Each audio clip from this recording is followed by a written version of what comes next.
Vamos começar a falar sobre a alunação capricorniana, que vai começar no dia 30 de dezembro e vai até o dia 29 de janeiro. Então, eu sempre trago aqui para vocês o que é uma alunação, o que se trata, que é um ciclo da Lua, que tem aproximadamente um mês, e ela se inicia com o encontro da Lua com o Sol e vai até o próximo encontro da Lua com o Sol. Em toda alunação, a gente atravessa a fase nova, que é o momento da conjunção, a fase crescente, que é a primeira quadratura, a fase cheia, que é o momento que a Lua se opõe ao Sol, e a fase minguante, que é essa segunda quadratura com o Sol. Então, as fases lunares, elas são delimitadas por esse aspecto, né? Por como a Lua enxerga o Sol. E esse mapa da alunação, então, o momento que a Lua encontra o Sol, ele pode ser analisado a partir da perspectiva da astrologia mundana, que é um estudo específico para fazer leituras coletivas. Então, cada país, né, pode fazer uma leitura, normalmente é feita a partir da da capital do país, em que é feito a partir então do estudo da história do país, do contexto e tudo mais, é feito uma análise preditiva coletiva, tá? Tem algumas pessoas que também utilizam o mapa da lua cheia para fazer essa leitura, então aqui eu olho mais na questão da astrologia natal, que é a astrologia do nascimento, do indivíduo, mas no sentido de planejamento, de organização, né? Aproveitar esses momentos, tá? Mas esse mapa, então, ele pode ser utilizado para analisar esse ponto de vista coletivo, tá? Bom, então do que se trata a Lua, né? Um dos princípios da correspondência um dos princípios da astrologia é o princípio da correspondência, que é esse princípio que tudo que está em cima está embaixo, né? Tudo que está no céu está na terra. E a Lua, então, ela vai representar o nosso corpo, as nossas mudanças, né? O nosso humor, o nosso ritmo, a nossa nutrição, as nossas emoções, fertilidade, a nossa ancestralidade, passado, memórias, hábitos. Então, tudo isso vem à tona, né? Então, a lua nova, ela é sempre esse momento de intencionar, de iniciar, a lua crescente de desenvolver, né, ações, superar obstáculos, a lua cheia é o momento de celebrar, ela está completamente visível, né, então de colher os resultados de manifestação. A lua minguante é o momento que a lua está desaparecendo no céu, então facilita tudo que a gente quer que mingue, né, encerrar, finalizar, liberar, limpar, concluir, e também fazer reflexões, ajustes. Bom, então a lua nova ela vai começar ali no dia 30 de dezembro, então ela se inicia com a conjunção da lua com o sol. E por acontecer no signo de Capricórnio, a gente pode pensar nessas reflexões que envolvem a Terra, a matéria. Depois eu vou trazer mais nesses slides aprofundado as características do signo de Capricórnio, mas é pensar no que nos traz segurança material, no que nos estrutura, no que a gente precisa de disciplina. Lembrando que toda lua nova, ela vai ter um ápice daqui 6 meses aproximadamente. Então, quando a lua estiver cheia em Capricórnio, o sol vai estar em Câncer, que vai ser no dia 10 de julho. Então, pensar ali, como que você quer estar no dia 10 de julho? Né? Principalmente olhando para a área da sua vida que você tem o signo de Capricórnio, nos últimos slides eu vou trazer também os temas para todos os signos ascendentes, tá? Bom, então a gente vai ter essa primeira quadratura, então dessa fase crescente em Áries, que vai ser no dia 6 de janeiro. Então a quadratura, ela vai trazendo mais energia para o corpo, para as emoções, né? Então é um bom momento para criar, desenvolver, agir, seguir em direção do que foi intencionado na lua nova. Então, pensando nas características de Áries, né? Ter esse fogo, essa coragem para iniciar, né? Essa faísca, para abrir caminhos, para buscar independência, para crescer a partir dos desafios. Áries tem muito essa coisa do empreendedorismo também, né? De estar sempre sendo o primeiro, de começar, então isso pode ajudar. E aí a gente vai ter uma lua cheia no signo de Câncer no dia 13. E a lua cheia é esse momento de oposição, ela sempre acontece no signo oposto ao signo solar. E a lua cheia, então, é um momento que a lua está completamente cheia, então a gente pode sentir também as nossas emoções intensas, né? Então é um momento de preenchimento, de transbordar, também de se conscientizar, né? Eu coloquei ali antes essa questão de celebração, de colheita. No signo de Câncer, a gente pode pensar nas características de nutrição, de acolhimento, né? De cuidado de si, também de intuição. Câncer vai falar sobre essa sensibilidade também das águas, dos sentimentos. E aí a gente vai ter uma lua minguante em Escorpião no dia 21. Então a fase minguante é o momento que a lua já está se afastando dessa visibilidade, né? Do Sol, dessa oposição com o Sol. Então ela vai diminuindo em luz, então é um bom momento para liberar, para libertar, para deixar ir, pensando nas características do signo de Escorpião, deixar ir o que te envenena, o que te intoxica, né? Medos, inseguranças, obsessões, emoções que estão te estagnando, que estão te paralisando, né? Tudo que está bloqueando o seu poder sobre si, principalmente emocional. Aqui eu coloquei algum dos mitos relacionados ao signo de Capricórnio. Eu trouxe isso também, eu fiz um vídeo sobre o Sol em Capricórnio. Então eu já trouxe esses mitos, mas eu vou trazer aqui de novo, mas se você quiser, eu também trago mais informações ali no vídeo sobre o Sol em Capricórnio. Então, o signo de Capricórnio, a constelação, né? Lembrando que signo é diferente de constelação, mas a constelação ela foi baseada no mito. A gente pode referenciar com dois mitos. O mito da cabra malteia, que ela amamenta Zeus, e também o mito do deus Pan, que é o deus do bosque, né? É um deus selvagem, né? Dos bosques selvagens, da vida selvagem. Então, eu trouxe um pouquinho desses dois mitos aqui. Então, aqui tem o mito de Pan, que é do site Constellation of Words, que é um site que é bem legal para estudar as constelações, que traz a história, né? Então, um trechinho aqui. Quando os deuses fugiram do monstro Tifão e se esconderam em forma animal, Pan, né, esse deus, ele assumiu a forma de uma cabra com cauda de peixe. Eu também trouxe aqui do livro Astronômicas, mais um trechinho. Então, Pan lançou-se ao rio, transformando a parte inferior de seu corpo em peixe e o resto em cabra. E assim escapou de Tifão. Zeus, admirado com sua astúcia, colocou sua imagem entre as constelações. Aí eu trouxe um texto aqui bem maior do SkyScript, que também é um site bem legal assim para se aprofundar. Então eu vou ler um pouquinho um trecho aqui para vocês. A mitologia clássica vinculou a figura da constelação de Capricórnio a Pan, que durante a Guerra dos Titãs pulou aterrorizado no Nilo e mudou sua forma para de um peixe-cabra. Assim, as palavras pânico e pandemônio se originaram. O mito grego também associou o simbolismo a Dionísio, Baco para os romanos, o deus do vinho, da agricultura e da fertilidade terrestre, ou Libero, Libre, um deus italiano mais antigo da fertilidade e do crescimento na natureza. Todas as associações clássicas exploram o simbolismo do chifre de cabra como um recipiente para beber e cornucópia. Uma abundância dos presentes da natureza, como visto no sustento oferecido pelo leite de cabra. Capricórnio é um nome latino para a constelação que se refere apenas ao chifre de cabra, um símbolo potente para a fertilidade, que deu origem a uma reputação de comportamento hedonista e às tendências mais negativas associadas a agir como cabra. Em muitos aspectos, esses atributos apresentam uma qualidade extrema de Zeus, que foi nutrido na infância pela cabra malteia. Então, nesse período ali que Zeus ele se refugia, né? Ele, porque Cronos acredita que engoliu ele, mas na verdade ele se afasta ali para ficar forte, a cabra malteia acaba amamentando ele.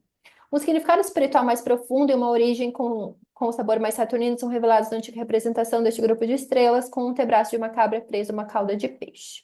Bom.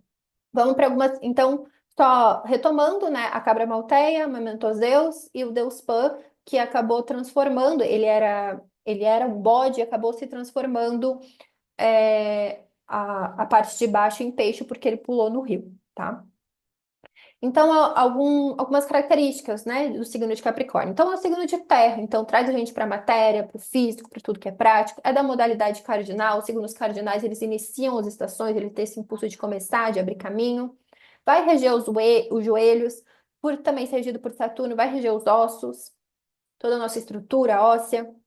Por domicílio, ele é regido por Saturno, né, que é o deus do tempo. Por exaltação, é regido por Marte, que é o deus das guerras. Algumas palavras que a gente pode pensar em Capricórnio: disciplina, limites, construção material, estrutura, determinação, controle, metas. Também coloquei mais um trecho aqui do Constellation of Words. Então, o objetivo da cabra é chegar ao topo de uma montanha, que geralmente é coberta de neve. Ao escalar, uma cabra pode se agarrar às menores saliências com seus pés fendidos. Ela se inclinará cuidadosamente contra a inclinação vertical antes de dar o salto para o próximo precipício. Então, pensando no céu de agora, né, nesses planetas regentes, o Saturno está em peixes, então é um momento de estruturar, disciplinar, né, as nossas águas do inconsciente, as nossas emoções, o nosso espiritual, e, dar essa segurança, essa estrutura para essas águas inconscientes. Eu coloquei a indicação de um livro Sob a Sombra de Saturno, do James Hollis, que é um livro de psicologia junguiana, né? Então é bem legal para a gente se aprofundar nesse aspecto mais simbólico de Saturno. Também outra regência de Capricórnio é Marte, né, que é regido por exaltação, e Marte está retrógrado em Leão, então esse momento de revisão, de retomada, né, retomar ações criativas que te energizam, que te vitalizam, que iluminam, revisar a forma como que a gente lida com a nossa agressividade também. E eu indiquei aqui o livro Caminho do Artista, porque eu vejo que ele traz muito esse olhar, né, para o que nos impede essa ação criativa. Então, tem exercícios ali muito interessantes, então fica de indicação também. Bom, aqui eu coloquei algumas reflexões sobre o simbolismo da cabra, né? Então, pensar, por exemplo, na montanha, de se visualizar como essa montanha, nessa conexão com a terra, essa busca também por elevação. A resistência a essa dificuldade, né? A cabra ela acaba subindo esses terrenos que parecem impossíveis de subir, né? A gente olha como que ela foi parar ali. Se você busca uns vídeos de cabra, ela sobe num lugar que você pensa, não tem como, né? Também tem essa questão da autossuficiência na subida, então ela sobe sozinha, né? Essa questão do foco, da determinação. Então, também algumas coisas aqui para aproveitar esse trânsito. Então, a gente pode pensar onde você tem o signo de Capricórnio no seu mapa, olhar onde está Saturno e Marte no seu mapa também, né? Eu já trouxe no céu de agora, mas também olhar no seu mapa pode ajudar esse aprofundamento do trânsito. Lembrando que é sempre legal também fazer as leituras das previsões astrológicas através da revolução, da profecção, né? Das progressões secundárias que acabam aprofundando mais. Os trânsitos, eles acabam sendo um complemento. Bom, o que mais fazer para aproveitar o trânsito? Práticas de disciplina, se conectar com seus objetivos, estabelecer metas a longo prazo. Eu sempre falo que Capricórnio ele precisa de uma montanha, ele precisa de um norte, ele precisa de algo além, sabe? Não precisa ser uma montanha física, pode ser uma montanha espiritual, né? No sentido de algo que você quer alcançar, ter um objetivo, né? Desenvolver estratégias para lidar com a rigidez, a culpa, a insegurança, as faltas, as carências. Também cuidar com o medo, o pessimismo, o negativismo, a insegurança, que são temas que podem vir. Aqui eu coloquei outras coisas que a gente pode aproveitar, né, para pensar. Então, nessas características do Capricórnio, então, percepção do terreno, da terra, do ambiente, né, do que te estrutura e te sustenta. Meditar, estudar, filosofar sobre limites, sobre o tempo. Me veio até aquela frase do Mircea Eliade, que ele fala que a função do sagrado é dar sentido. Então, como que você dá sentido para o seu tempo, né? Eu acho que isso que a gente tem que pensar quando tem esses movimentos assim de Saturno, quando a gente está num ciclo saturnino, tá? Todos os dias perceber o que te paralisa, o que precisa de estrutura, anotar, listar tudo que você sente que precisa ser construído, trazer os medos, né, o que te traz pânico e a sensação de falta de controle para a consciência, que às vezes Capricórnio a gente pode pensar, né, regido por Saturno, que é o deus do tempo, das horas. Então, às vezes tem essa obsessão com a agenda, com o relógio, né, até pensando no mito de Saturno, que ele engole os filhos, né? Ele quase engole Zeus também e depois ele acaba, Zeus faz com que ele vomite todos os filhos, mas como a gente engole os nossos sonhos, né? Ele também pode representar o tempo nos engolindo, né? Mas o quanto a gente não permite que nasça essas nossas ideias por medo, por insegurança, tá? Algumas datas importantes, então, da alunação, alguns trânsitos. Então, 3 de janeiro, a Vênus sai de Aquário e ingressa em Peixes, onde ela fica exaltada. Muito bom para os temas de amor, beleza, artes, estética, desejos. Vai ter a conjunção com Saturno, então pode ser algo mais estruturado, né? No dia 6 do 1, Marte vai voltar para Câncer, então é onde ele se sente em queda, então traz dificuldade para os temas marciais, de luta, de agressividade, né? Repensar muito isso, a nossa ação, a nossa atitude perante a vida. No dia 8 do 1, Mercúrio vai sair de Sagitário e vai ingressar em Capricórnio, onde cria mais, busca mais essas estruturas, né? Busca mais a tradição, busca mais uma segurança material. No dia 19, o Sol vai sair de Capricórnio e vai ingressar em Aquário. Então, o foco vai mais para os temas aquarianos. Plutão está em Aquário, então também pode trazer esse aprofundamento ali nos temas da nossa mente, das nossas ideias, dos nossos ideais coletivos, tecnologias. No dia 27 do 1, Mercúrio já vai sair do Capricórnio, vai ingressar em Aquário, né? Fica no mesmo signo ali do Sol, então a nossa mente se volta mais para esse novo, né? Para as novidades, para as questões coletivas, até questões sociais, questões mentais também. E no dia 29, então, a gente finaliza essa lunação, já que tem um encontro da Lua com o Sol, então inicia a próxima lunação. E eu também coloquei aqui esse último trânsito, que é o fim do Urano retrógrado. Aqui estão todos os temas, então, como eu falei para você buscar ali a casa que você tem o signo de Capricórnio, eu vou trazer os temas, né? Então, olha ali para o seu ascendente e pensa, como que eu quero estar com esses temas daqui 6 meses, tá? Se visualiza, né? E aí vai pensando no que é preciso fazer conforme as luas vão passando, tá? Então, se você tem ascendente em Áries, pensar como que você quer estar em relação à sua carreira, à sua fama, visibilidade pública. Se você tem ascendente em Touro, questões espirituais que envolvem estrangeiro, cultura, né? Língua, até viagem para o estrangeiro, estudos acadêmicos, propósito.